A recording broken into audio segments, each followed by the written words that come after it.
السلام علیکم ناظرین، تھوڑا ویو جلندری تے جلندری ولاگ دے وچ خوش آمدید۔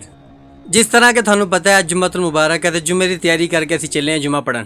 تے تسی کیڑی مسجد دے وچ جمعہ پڑھدے ہو، کیڑے مولوی صاحب دے پیچھے جمعہ پڑھدے ہو، تسی کمنٹ دے وچ ضرور دسنا سانوں۔ جا تے میں موٹر سائیکل تے ریاسی کوڑا ویکھ کے دل کیتا گھوڑے تے ہو جاں۔ اے ساڈی وزیر اعلیٰ پنجاب نے الیکٹرک بس کڈی ہے لاہور دے وچ، بہت ہی خوبصورت، بغیر کسی گندگی دھویں تو چلن والی۔ تھوڑے سامنے اوپر orange line train the station ہے، موسم بھی ماشاءاللہ اچھا ہے۔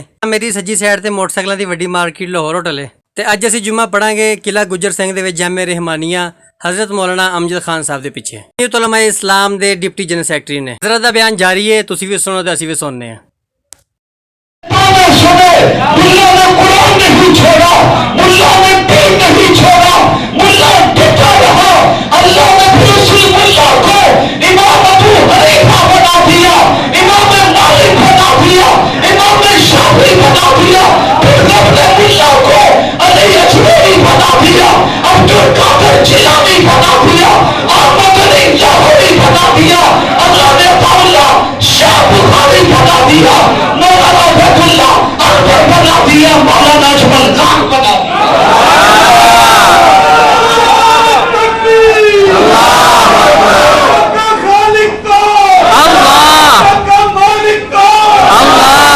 تو بعد حضرت نے خطبہ پڑھیا، تقریباً 3 بجے اتنے جمعہ ہوندا ہے۔ تھوڑی مسجد کنے بجے ہوندا ہے کمنٹ دے وچ ضرور دسنا۔ جمعہ پڑھن تو بعد جامع رحمانیہ نو الوداع کیتا، الوداع کر کے باہر نکلے۔ اگے مدرسے دے طالب علماں نے سٹال لایا ہویا سی ٹوپیاں خوشبوواں دا۔